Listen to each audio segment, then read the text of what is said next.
रामचंद्र कह गए सिया से कि सुनो सिया, ऐसा कलयुग आएगा, बीजेपी से कौन सीएम बनेगा, सारे सूत्रों का सूत्र धरा का धरा रह जाएगा, सब गलत हो जाएगा। देखिए ना, क्योंकि छत्तीसगढ़ में आदिवासी सीएम बनेगा, तब जब रमन सिंह जैसा गद्दावर नेता किसी ने एक्सेप्ट नहीं किया था, उसके बाद मध्य प्रदेश पहुंचे शिवराज सिंह चौहान, लाडली बहना करते रहे, बहुत सारा वोट मिला। वो उसके बावजूद नया व्यक्ति आया वहां पे जो पंक्ति में तीसरी कतार पर था। जब उनका अनाउंसमेंट हो रहा था, जब उनका नाम का अनाउंसमेंट हुआ, तो खुद भी हैरान थे। और अब जब कहानी राजस्थान की थी और वहां पर वसुंधरा राजे के जैसा शख्सियत, हाई लेवल प्रोफाइल, और उस व्यक्ति का नाम अनाउंस हुआ, तो मीडिया को भी पता नहीं था। भजन लाल शर्मा जी वो व्यक्ति है जो पहली बार विधायक चुनकर आए। इससे पहले वो कभी भी विधायक नहीं रहे, कभी भी सरकार चलाने का कभी भी एक्सपीरियंस नहीं है, और वो राजस्थान के मुख्यमंत्री बन गए हैं। मुझे ये लगा कि आपको मैं इस बारे में जानकारी दूं। अब राजस्थान की कमान को ये संभालेंगे। कहानी यह है, भजन लाल जी हैं जो अमित शाह और संघ के बड़े करीबी है। जो लोग अमित शाह और संघ को जानते हैं वो इनको जानते हैं। वो तमाम जर्नलिस्ट बीते कुछ सालों से न्यूज कवर कर रहे थे, जो राजस्थान के दौरों पर थे, अमित शाह के साथ मंच पर जाने वाले थे, वो है भजन लाल। अमित शाह तक पहुंचने की जो चाबी थी वो इनके थ्रू पहुंच रही थी। वो खासियत इनकी निकल कर सामने आई। इनकी कहानी है, सांगानेर से ये विधायक है, उस बारे में मैं बता देता हूँ आपको। सेफ सीट से चुनाव लड़ाया गया। उस टाइम भी काफ़ी सवाल उठाए गए थे कि बाहरी आदमी को चुनाव लड़ाया गया है।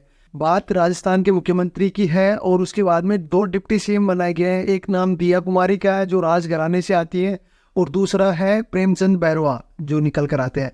भजन लाल के साथ एक दिलचस्पी ये है, उनकी उम्र 56 साल है, और बीजेपी के लोग मौज काट रहे हैं कि बाबू 56 साल के मोदी जी का सीना है 56 इंच का, और ये 56 साल के हैं।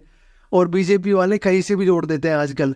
भाजपा के तीनों प्रदेश अध्यक्ष के साथ महामंत्री रहे ये भजन लाल जी, और इनके ये प्रोफाइल निकल कर आती है। भरतपुर के जिला मोर्चे के अध्यक्ष रहे हैं।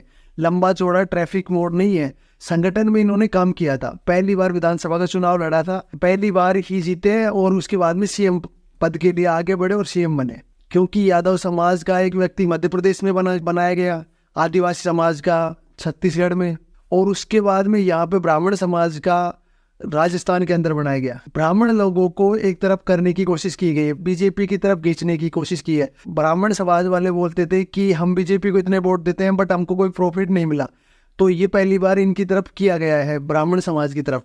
और जहाँ तक बात की जाए तो दिया कुमारी की बात की जाए तो 52 साल की है, और लंदन से पढ़ाई की है, ग्रेजुएट कर रखी है, 2 बेटे हैं, 1 बेटी है, और सवाई माधोपुर से चुनाव लड़ा था, जीती थी। राजसमंद से चुनाव लड़ा लोकसभा का, और उसके बाद जीत कर आई, और उसके बाद में विद्याधर नगर से जीत कर आई है विधायक का, सांसद पद से इस्तीफा दे दिया। ये इनकी कहानी है। लेकिन भजन लाल जी की बात की जाए तो मोटी कहानी ये है कि राजस्थान के भरतपुर के रहने वाले हैं, और वहीं से संगठन में एक्टिव थे, प्रदेश के महामंत्री के रूप में कार्यरत थे, और काफ़ी भूमिका रही है इनकी। पार्टी ने ब्राह्मण चेहरे को हाईलाइट करते हुए ये दांव खेला हुआ है, और उनका मुख्यमंत्री बनाया गया है राजस्थान का। और अमित शाह के करीबी माना जाता है इनको। लगातार अमित शाह के साथ संगठन में काम कर रहे थे, लड़ रहे थे, और उनको तारीफ किया गया। और इस चुनाव में कांग्रेस के प्रत्याशी पुष्पेश भारद्वाज साहब को 48,000 वोटों से हराया था, और हाई वोल्टेज जीत कह सकते हैं। मौजूदा विधायक अशोक लाहोटी जी का टिकट काट कर दिया गया था, और इनकी काफ़ी परफॉर्मेंस अच्छी रही। और भजन लाल जी की कहानी यह है कि इनके ऊपर 2 मुकदमे हैं। एक मुकदमा है सरकारी आदमी को नाकाम करने का है, दूसरा है ऑन ओवर वीड पर। जो मुकदमा दर्ज हुआ था इनका नाम निकल कर आया था। अब जो भी काफ़ी ये चर्चाओं में भी नहीं थे इतने। टोटल संपत्ति है जो इनके है हलफनामे के हिसाब से बता रखा है 1.40 करोड़, मतलब 1,40,00,000 की समथिंग बताया गया है, इन्होंने बताया था। और 1 लाख इनके पास कैश, 11 लाख बैंक में है, और इंश्योरेंस है, और एक मोटरसाइकिल है, एक छोटी सी गाड़ी है टाटा सफारी। कुल मिलाकर बहुत हाई प्रोफाइल व्यक्ति नहीं है। बाकी जो कहानी है वो तो पता नहीं है, दावा नहीं करेंगे। जो सरकारी हलफनामा है उसके हिसाब से मध्यम वर्गीय परिवार से है ये, और ब्राह्मण है।